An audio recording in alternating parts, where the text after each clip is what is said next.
Bueno, tal y como habíamos comentado y les habíamos anunciado, hoy tenemos la visita del presidenciable por el partido FCN Nación, el señor Sammy Morales.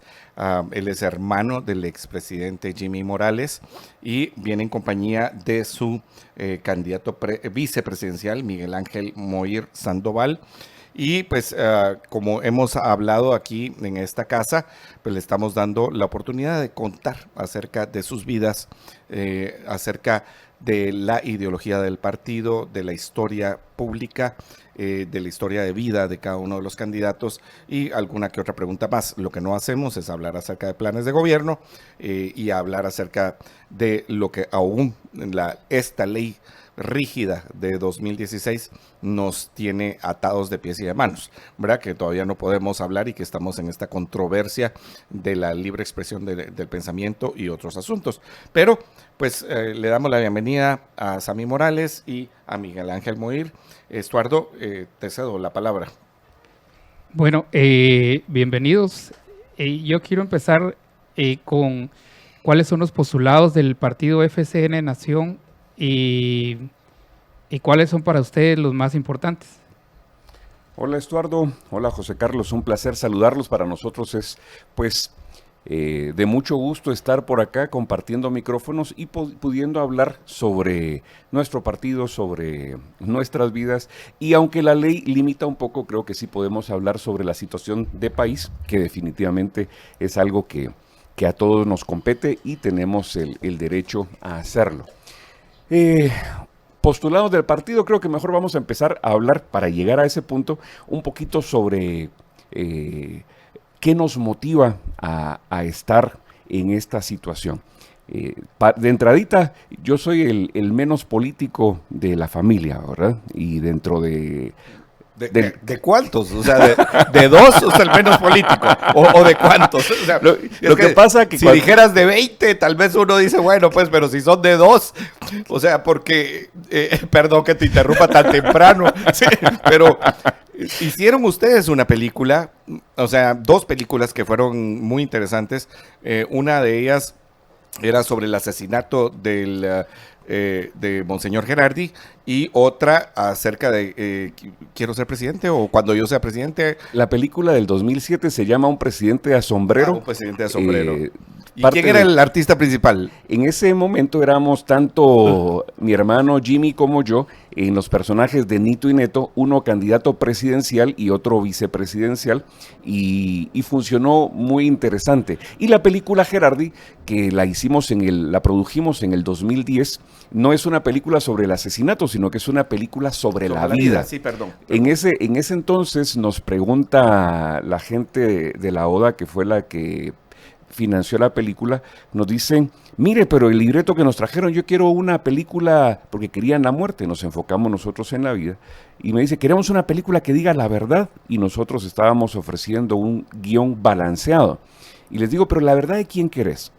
Pero regresando a tu pregunta original de el menos político de cuántos, cuando Jimmy se decide entrar a política, que no fue en el 2011 ni en el 2015, sino en el año 2000, y en el 2004 nos lo anuncia a todos, arrastró a toda la familia y todos pues entendimos que era necesario participar.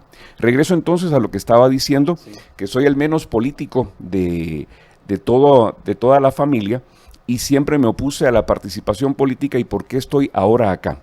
Por la filosofía de nuestro partido y la filosofía de vida nuestra. Somos nacionalistas, somos cristianos nacionalistas, y cuando vemos la necesidad de tomar decisiones dentro de nuestro país, nos damos cuenta que la mejor forma de hacerlo es participar en la vida política y tener una voz que pueda encauzar al país a la toma de decisiones. Sabemos que un presidente solo no decide ni dice todo lo que se debe hacer, y que debe coordinar con los demás poderes del Estado, pero es importante que retomemos el rumbo de país, defendiendo pues lo que creemos, lo que tenemos y lo que somos desde un punto de vista nacionalista, una agenda nacionalista, principalmente en este momento que nos están tratando de imponer una agenda globalista.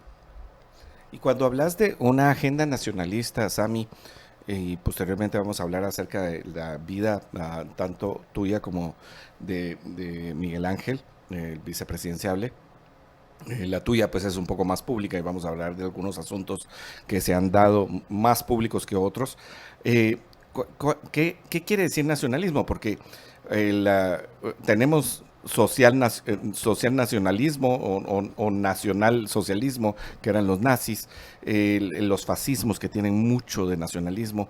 Y obviamente pues uno puede entender la postura que tuvo FCN Nación en el gobierno de tu hermano, porque yo sí lo escuché antes de ser presidente, y él pues sí también hablaba acerca de este nacionalismo, y podríamos decir que en varias de los procesos que existieron en ese momento pues tuvieron que ver con una defensa de la soberanía, pero a veces enmarcarse solamente en eso puede ser complicado, Sammy. O sea, ¿qué quiere decir en este caso el nacionalismo? ¿Qué rescata el nacionalismo que FCN Nación quiere hablar? Y bien hablabas de los extremos, ¿verdad? En la historia del nacionalismo se ha conocido principalmente por esos dos extremos que mencionabas. Sin embargo, el nacionalismo per se lo podemos, en nuestro caso, ubicar más al centro, donde ponemos a la nación como centro, la nación, la nacionalidad, la posibilidad que nos da no solamente de tener los tres elementos que entendemos por Estado, que es el territorio, la población, su gobierno, sino también su cultura, sus tradiciones, su idiosincrasia. Eso forma el nacionalismo. Aparte, la nacionalidad que nos hace pertenecer a esa nación o a ese país.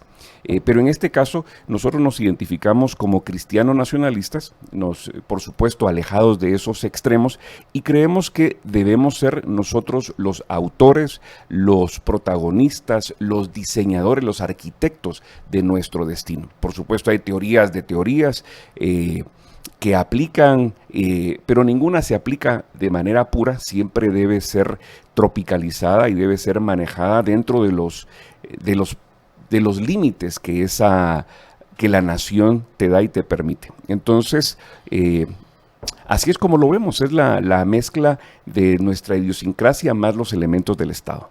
Ok. Y en economía y en la parte, pues la parte cultural queda muy clara lo que estás queriendo contarnos. Y en la parte de la economía, que es muy importante para nosotros, y el Estado de Derecho, ¿cómo se visualiza FCN Nación? FCN Nación cree en la libertad, ¿verdad? De hecho, los estatutos del partido, que es una fusión de un partido y un movimiento cívico, FCN Nación, como un partido que se ubica o se presenta como un partido libertario, y luego Nación, el movimiento cívico que inició Jimmy en el año 2013, se ubica más en el centro como nacionalista. Entonces creemos en la libertad, defendemos la libertad y económicamente pues estaríamos más de ese lado. Ok. ¿Y querés, Stuart, por favor? En defensa de la libertad y siendo, como usted dice, libertarios, hay una pregunta que yo tengo. ¿Qué entienden por libertarianismo? Más que qué entendemos por libertarianismo que estamos hablando, el libertario cree en la poca o nula participación del Estado en la vida económica y en la interacción social del ser humano, ¿verdad? Más que en pequeños controles o su nula participación. Pero creemos en el libre mercado, creemos en la libertad del individuo. Por supuesto, nuestra Constitución también pone al individuo como centro del Estado, ¿verdad? Entonces, habrá momentos en los que el gobierno o las autoridades deberán decidir y deberán enfocar su participación a favorecer esa libertad y, por supuesto, a intervenir cuando sea necesario. Ok. Mira, hablando ahora acerca o sea, candidatura no puede apartarse del gobierno de tu hermano. No, gracias a Dios, porque eso nos pone en un punto bien claro de quiénes somos, qué queremos y cómo somos. Ok, pues me gusta la respuesta en ese sentido, pues muy, muy transparente, pero no puede apartarse. O sea, y en este país ningún partido ha repetido. En realidad, o sea, desde 1985 ningún partido ha repetido. Antes repetía el PID. ¿Cómo se da esa situación de querer ahora, en condiciones complicadas, pues si estamos hablando de que ningún partido ha repetido, querer postularse y aspirar a la magistratura de la presidencia, y con todas las polémicas que se vivieron en el gobierno de tu hermano? O sea, específicamente hablemos de eso y después hablamos de otras cosas. Tenés razón, ningún partido ha repetido, ningún partido ha podido ser reelecto, ni siquiera en el periodo siguiente, mucho menos, y tampoco después. Los partidos van perdiendo fuerza y se van desarticulando. Sin embargo, nosotros creemos que es importante tener un plan de nación más que un plan de gobierno. Y nuestra selección de nuestro vicepresidenciable es una muestra de ello. Un hombre dedicado a la planificación y al conocimiento del Estado, al conocimiento de la gestión del Estado y la planificación a largo plazo. Y justamente eso es lo que nos motiva a entrar a la contienda electoral. Creemos que el país no va a salir de seguir patinando en los mismos problemas y en las mismas situaciones si no le damos continuidad a un plan de nación. Es imposible pensar que vamos a avanzar si cada 4 años estamos reinventando las soluciones del país. Yo vengo recuerdo los discursos desde el inicio de la era democrática, que íbamos a empezar un proceso de concertación y que con eso íbamos a salir adelante.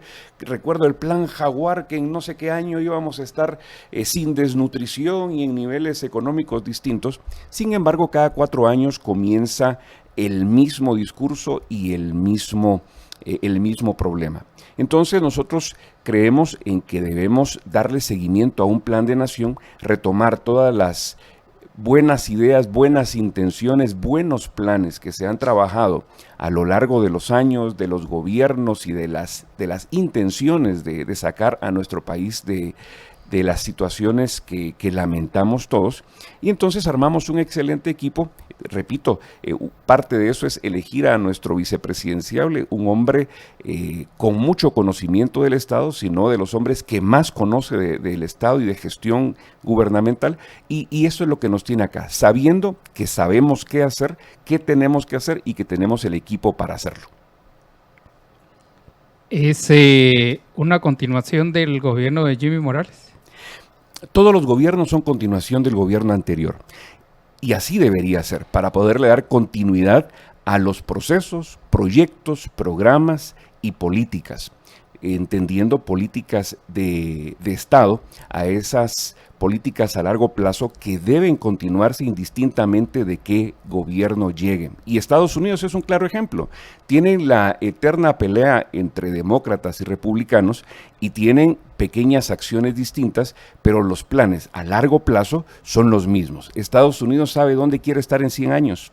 Y nosotros estamos peleando por qué vamos a hacer el próximo mes y qué programas o qué presupuestos se ajustan o qué movimientos hace el Ministerio de Finanzas para mover una partida para otro lado, para este o para aquel interés político o económico. Entonces, las cosas que el presidente Morales hizo, las cosas que los gobiernos anteriores hicieron, pues habrá que darles continuidad. Las cosas que no hicieron, habrá que hacerlas, y las cosas donde probablemente no hicieron lo mejor posible, habrá que replantearlas, siempre con un plan de nación a largo plazo.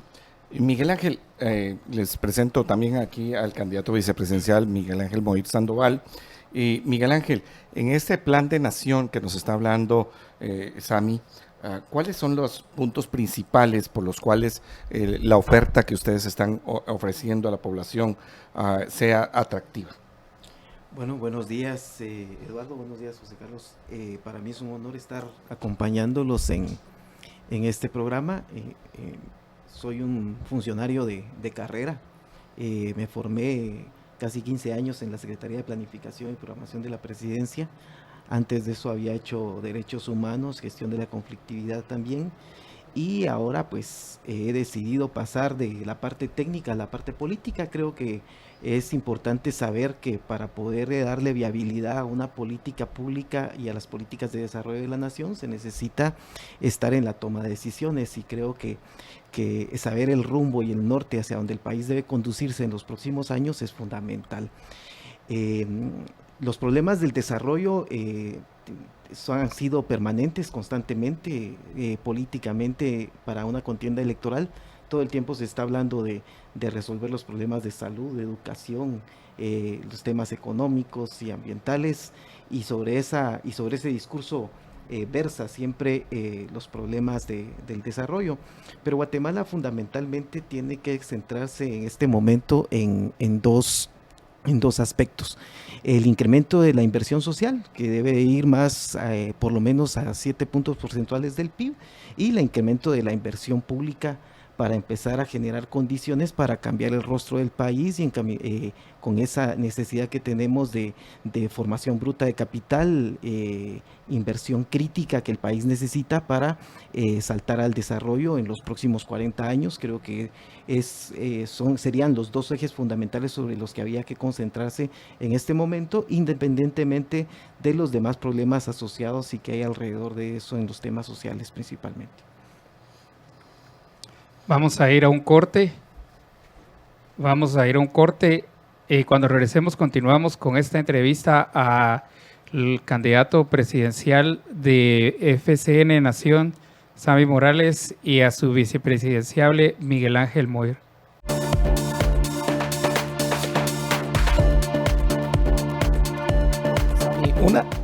Sammy, una de las preguntas que son más que obvias acerca de tu vida personal, durante muchos años ustedes fueron productores y actores de este programa Moralejas, y han tenido pues porque no fue solamente el programa, sino que tenían pues una empresa de comunicación, lo cual es sumamente interesante. Pero cuando uno mira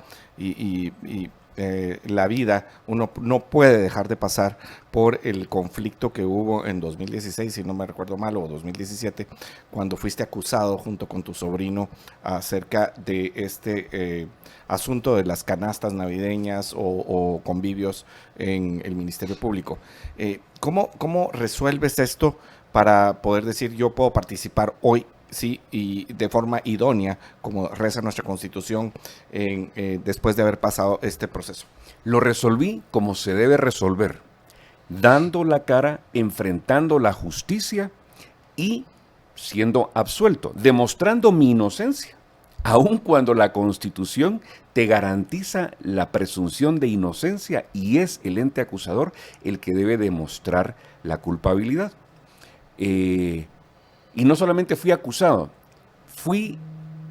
me fueron a traer con un equipo, con un operativo policial tipo SWAT, con más de 100 agentes, 20, 30 patrullas, aún cuando yo me había presentado. Y mira lo interesante, metieron presa a una muchacha, y en eso digo, muchacha, pero ¿y esto qué es? Entonces fui al Ministerio Público, me atendió el fiscal de la FESI y gente de CICIG. Le digo, miren, tiene presa una señora, no es una factura, son 3, aquí están las 2 mías. Yo le presté facturas a esta señora porque estaba haciendo un negocio y bueno, si yo cometí algún delito, díganme qué es, cómo se resuelve, hay alguna multa que yo deba pagar, hay algún proceso que deba seguir, lo que ustedes me digan, eso haré. No se preocupe, qué bueno que nos viene a decir. Pasaron 4 meses y no sé qué pleitos tuvieron en ese momento, se habrán enojado con el presidente. Entonces me fueron a traer una mañanita y a punta de pistola me sacaron de la cama, se metieron hombres armados con fusiles de alto calibre a mi casa. Yo me levanté, mis hijos estaban saliendo del baño, el más pequeño de ellos tenía 8 años, salió con su toallita envuelto, desnudito el niño, en medio de todo ese movimiento que hicieron, porque querían demostrar fuerza. Y yo demostré mi inocencia y fui absuelto en un proceso que duró 6 años. ¿Dónde están los que me acusaban? no parafraseando, utilizando un texto bíblico, ¿dónde están los que me acusaban? Y ahorita, aterrizando ese texto bíblico en la realidad, andan prófugos, huyendo de la justicia y escudándose en una figura que se inventaron de autoexilio. Son unos cobardes, prófugos que vinieron a trastocar nuestro sistema de justicia, y eso me motiva también a participar con idoneidad, con la frente en alto, habiendo demostrado mi inocencia y diciéndoles: señores, como se los dije en su cara, señores, a mí no me molesta que me tengan procesado. Si ustedes vienen a fortalecer nuestras instituciones, como guatemalteco, se los voy a agradecer. Pero si ustedes vienen a jugar con nuestra justicia, como guatemalteco, se los voy a demandar y señalar. Entonces, eso también me motivó a participar en política y decir: tenemos que defender como nacionalistas nuestras decisiones. Nos equivocaremos en algún momento, nos equivocaremos y tendremos que enmendar el rumbo, pero no podemos permitir que ningún extranjero y ningún interés ajeno a la nación venga a tratar de imponernos absolutamente nada.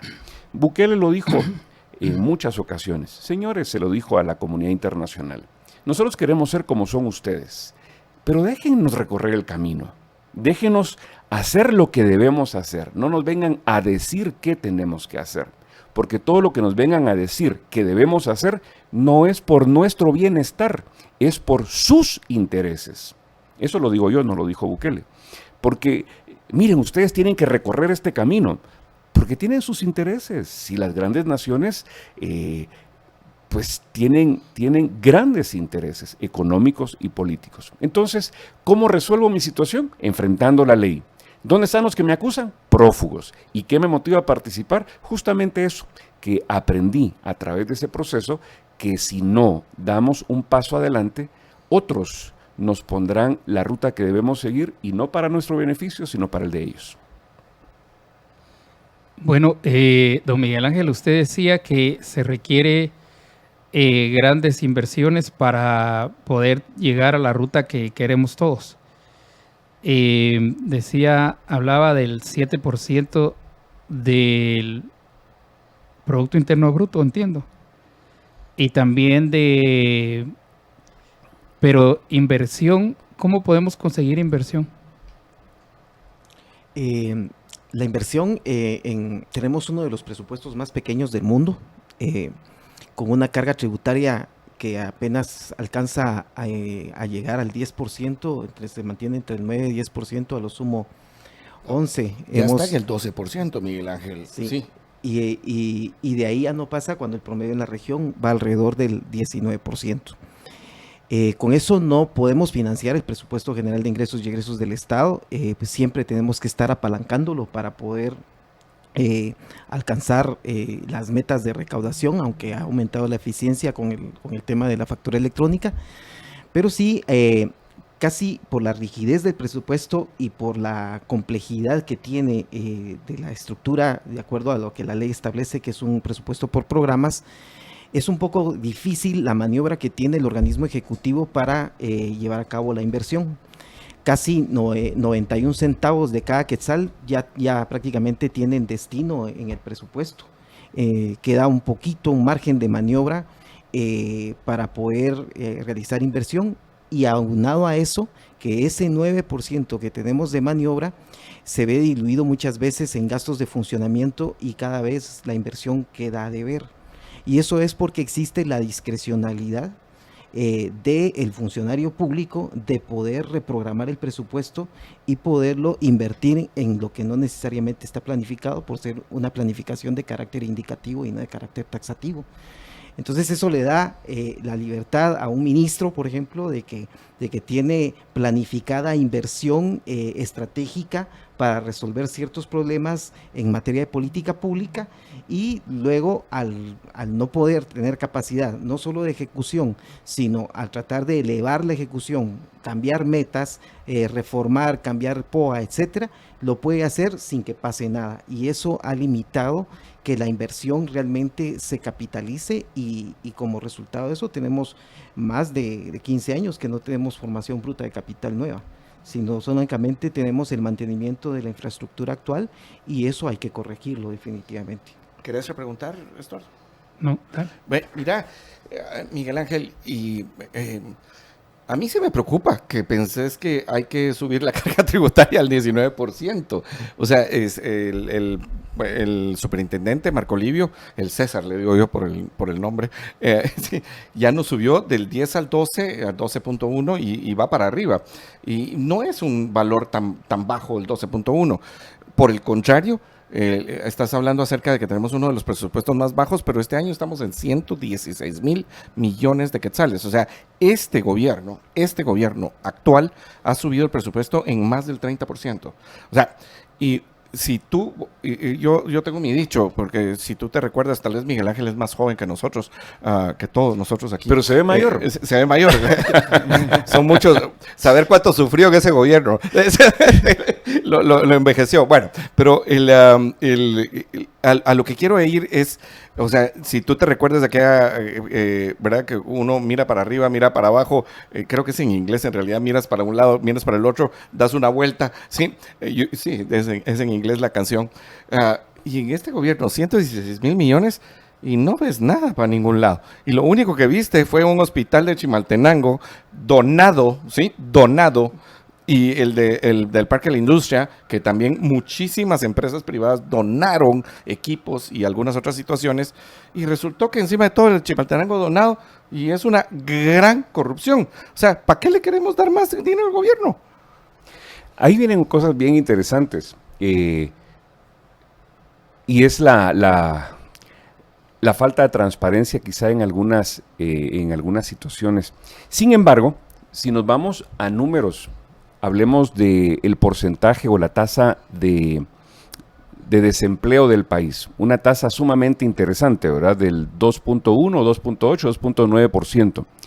Pero tenemos el 70% de gente que está, o de personas que están en la informalidad. Si todos pudiéramos tener la posibilidad de tributar, y la factura electrónica permitió definitivamente que pudiera mucha gente involucrarse en la formalidad, subió la recaudación y es un factor que definitivamente incide en ese crecimiento de la tasa impositiva. Pero Miguel Ángel, tal vez nos amplías un poquito ahí, porque es un concepto que debemos comprender. Yo le digo a Miguel Ángel, ¿por qué tenemos el presupuesto más pequeño de la región? ¿Por qué nuestro presupuesto es pequeño aun cuando son 119,000 millones de quetzales? Bueno, muchas gracias. Sí, aquí hay un problema de cómo se comporta el presupuesto. Aunque se incremente el presupuesto, como todo está dado por ley, entonces lo que aumenta es el funcionamiento. Y lo que está destinado sigue manteniéndose en términos porcentuales lo que va para inversión. El desarrollo se financia con el presupuesto general de ingresos y egresos del Estado, más lo que se complementa de entre la inversión pública más la inversión privada, que aspiramos que alcance el 20%. Pero el tema fundamental es que realmente hay que hacer una reestructura, hay que abrir el presupuesto, hay que romper la rigidez, porque así se optimizan de mejor manera los recursos. ¿Cómo se hace eso? ¿Cómo hacemos para romper esa rigidez cuando tenés el 5% constitucional? Ahora hasta antes, cuando nació la Constitución, todos estábamos muy contentos que le iban a dar el deporte, que le iban a dar a la San Carlos, que le iban a dar a, qué sé yo, a Lenca, ¿sí? O sea, estábamos muy contentos porque todo era muy glorioso, muy romántico. Todo le van a dar a la educación superior, le van a dar al deporte y ahora resulta que todo está cooptado. Sí, o sea, ¿cómo haces, más los sindicatos, más el IVAPAS, cómo haces para romper con esa estructura perversa? De que el Congreso deje de legislar y de que por cada cosa que se ocurre empiezan a decir otro porcentaje para tal cosa y piensan que con eso se va a resolver el asunto. Ajá. Entonces hay que hacer verdaderamente un estudio riguroso acerca del comportamiento del gasto del presupuesto y empezar a hacer las reformas necesarias para poder romper con esa rigidez. Pero lo que me quiero centrar es en la discrecionalidad que existe actualmente para dirigir el poco presupuesto que tenemos para desarrollo hacia otros asuntos que se van diluidos, por ejemplo, en el aumento al funcionamiento, que si no hay capacidad de ejecución de las instituciones, entonces subo un bono o doy algo para el sindicato, etcétera. Y sobre esa base, entonces sube la ejecución presupuestaria y tenemos niveles arriba del 95% sin impacto. Preferiblemente deberíamos de tener una ejecución del 90, del 85%, pero con impacto en el desarrollo. Eso es lo que hace la diferencia. La eficiencia, como decía Miguel Ángel, la eficiencia de un gobierno nos hemos acostumbrado a medirla por la métrica de la ejecución. Y como bien dice Miguel Ángel, esa ejecución llega con la discrecionalidad del funcionario. Llega a fin de año, estás en diciembre, no ejecutaste mayor cosa, vamos a ejecutar, bueno, vamos a ponerle un bono aquí, un bono allá, la ejecución sube, pero esa discrecionalidad que tiene el funcionario en ciertas cosas, más la rigidez presupuestaria, por esa asignación constitucional, más la asignación que bien dice Miguel Ángel, el diputado, para quedar bien con un sector, dice, le vamos a dar un 0.5% del presupuesto. ¿Y con qué criterio hace el diputado o el Congreso eso? ¿Con qué criterio? Por eso regresamos a lo que preguntaba muy bien Estuardo, continuidad a un gobierno. Tenemos que darle continuidad a un plan de nación que nos permita saber en qué vamos a invertir durante los próximos 20 años, los próximos 30, 40 años.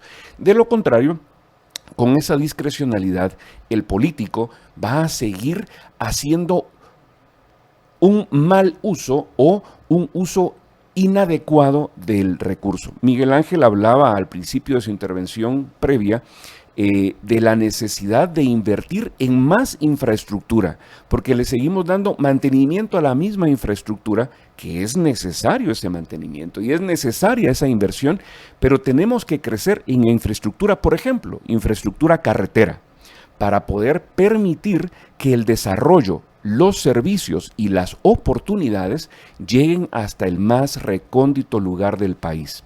Un ejemplo de cómo quitar la discrecionalidad del gasto para el funcionario público es la alimentación escolar.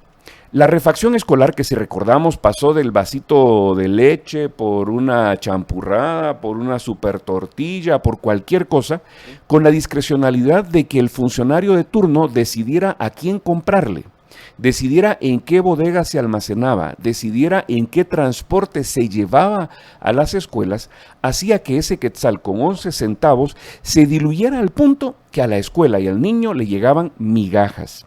La democratización del gasto público, que es el concepto que nosotros utilizamos, permitió que a través de la creación de más OPFs, que de 3,000 OPFs, organizaciones de padre de familia, pasó a casi 32,000 OPFs, el presupuesto llegara directamente a la escuela, es decir, y se subiera de 1.11 a 4 quetzales y esta legislatura lo subió a 6 quetzales.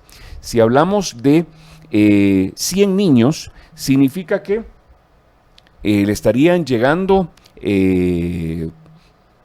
digamos, 600, 500, 1,000 quetzales diarios a una escuela, en lugar de que el funcionario decida qué hacer con ese dinero. Y con 10,000, 20,000, 30,000 quetzales al mes, los padres de familia, las madres de familia, hacen maravillas. Y de esa cuenta, en lugar de una galletita o de una tortillita o de un vaso de leche, ahorita las mamás están con la posibilidad de darle por lo menos un tiempo de comida real y completo a los niños. ¿Qué fue eso?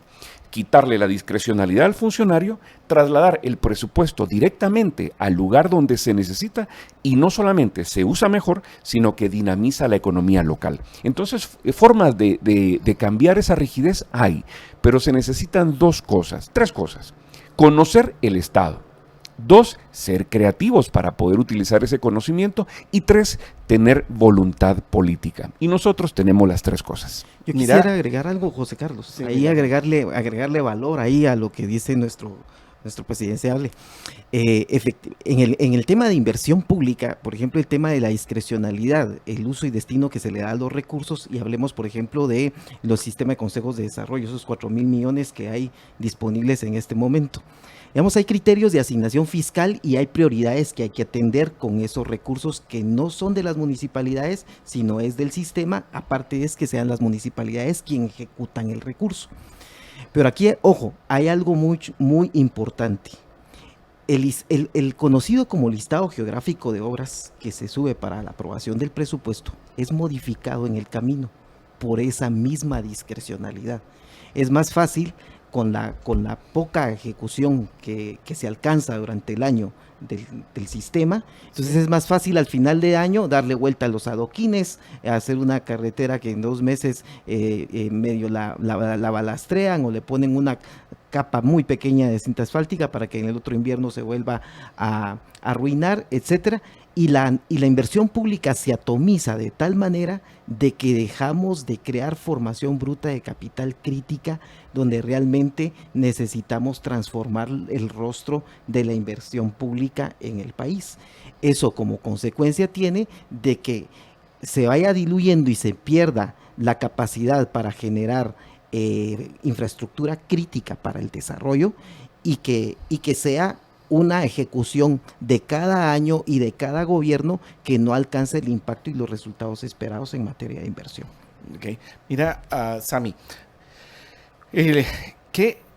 si estamos hablando de esa continuación del gobierno, yo me recuerdo perfectamente cuando tu hermano toma posesión, él hizo algunas semejanzas y dijo: yo quiero ser el siguiente Juan José Arévalo, un personaje que con luces y sombras, yo creo más sombras que luces, desde el punto de vista de lo que pasó con las elecciones. Yo no sé si tú sabías, pero aparte del asesinato de Francisco Javier Arana, también hubo varios candidatos presidenciales que estuvieron perseguidos e hicieron campaña escondidos. Imagínate eso. O sea, ya ni siquiera había la posibilidad de salir a hablar, sino que estaban escondidos. Por si alguien quiere creer que en Guatemala no había pasado eso, que algunos candidatos están perseguidos en otras épocas de la vida. O sea, también ha sucedido.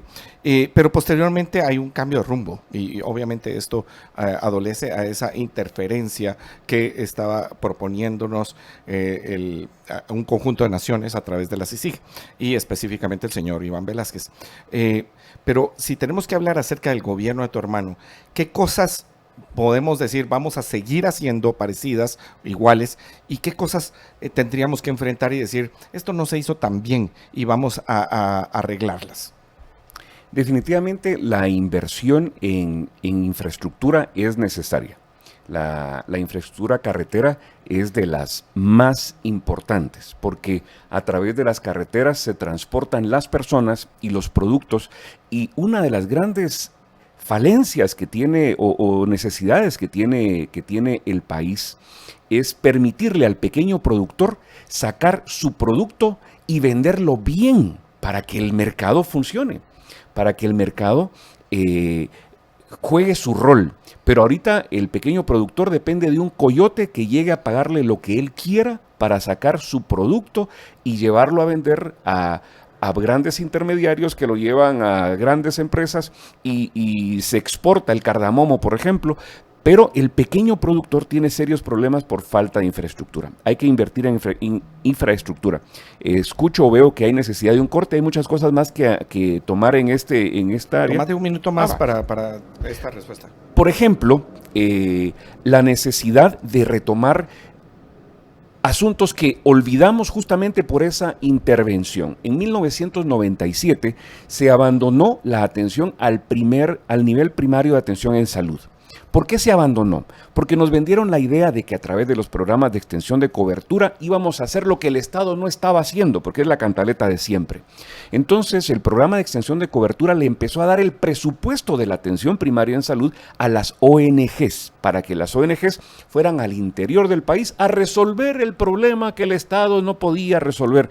Pero esas ONGs fueron a gastarse el pisto, a vivir como reyes, a adoctrinar a nuestra población y a incumplir con esa función. Entonces se dejó de invertir en esa parte. Ahí no se pudo avanzar lo suficiente en el gobierno de FCN Nación del 2016 al 2020. Es una de las cosas que es imperativo tomar, con acciones creativas e inmediatas y con acciones a largo plazo que nos permitan tener un nivel de atención primaria en salud que descongestione los hospitales y los hospitales de especialidades que hoy son están siendo abarrotados porque no existe esa primera barrera que nos permita atender el problema antes que se genere con la prevención en salud. De eso y muchas cosas más creo que podemos seguir hablando después del corte.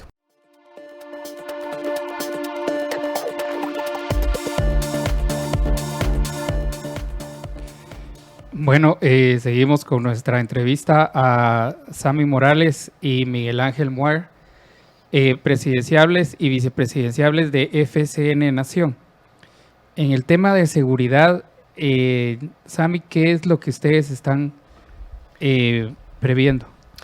La seguridad es un tema vital y fundamental.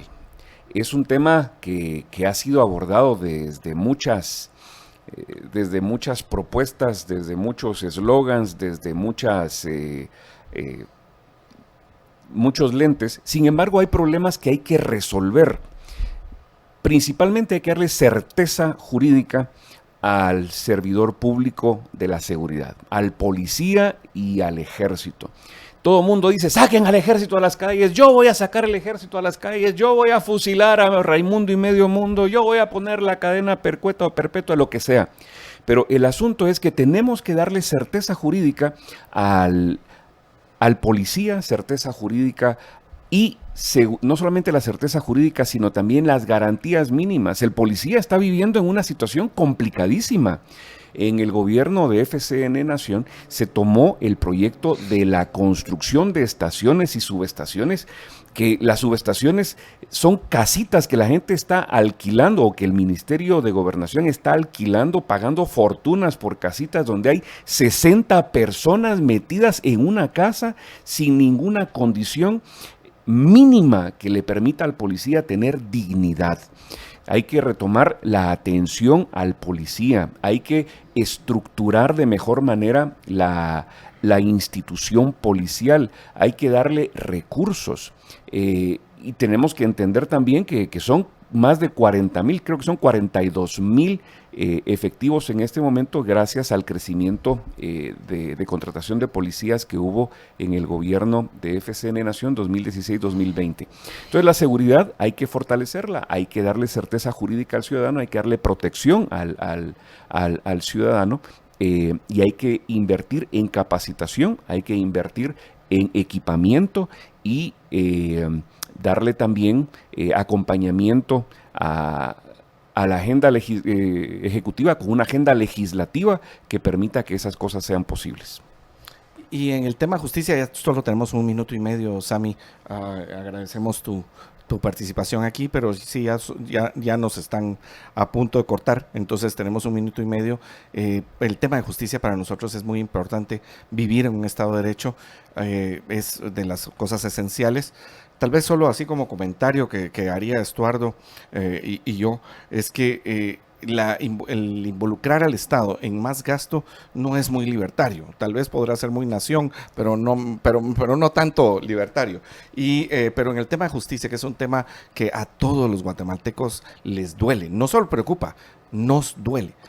La mora judicial que dejó la fiscal general Telma Aldana superaba los 1.200.000 casos, a pesar de que habían desestimado más de 500.000 de casos a dedo, porque necesitaban bajar esa mora judicial, porque politizaron la justicia.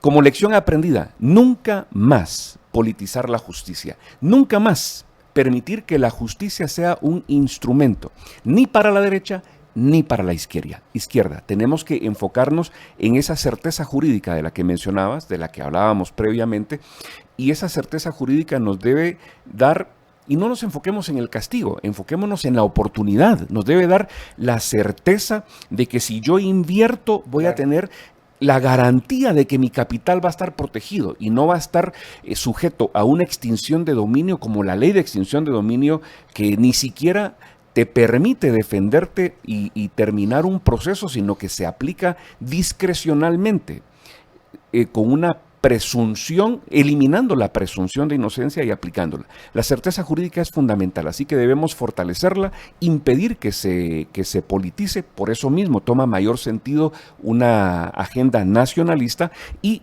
cambiando de tema, pero lo último que decías, nuestra propuesta no es incrementar el gasto, es incrementar la inversión para generación de oportunidades para el guatemalteco, de tal manera que cada centavo que el guatemalteco invierta, que cada recurso que el guatemalteco invierta, lo pueda multiplicar y ser generador de oportunidades para los demás, de tal manera que el mercado sea el que regule, el que genere las oportunidades, y el Estado esté simple y sencillamente como árbitro utilizando el recurso del ciudadano para reinvertirlo en el ciudadano.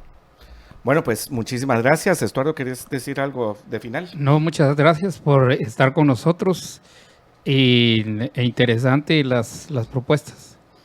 Sí, y bueno, pues ya hemos cumplido con otra entrevista más, hoy con el binomio presidencial de FCN Nación, Sammy Morales y Miguel Ángel Moir Sandoval. En esta cabina todavía tenemos algunos candidatos más. Hemos intentado con algunos candidatos que no han querido venir a entrevista mientras no empiece la campaña electoral, y otros que todavía no hemos logrado pues coincidir con las agendas. Pero pues ya hemos concluido con una entrevista más, tratando de llevarles la información acerca de las ofertas electorales. Muchas gracias, buenos días. Aquí seguimos procurando un Estado de Derecho que proteja la vida, la libertad y la propiedad.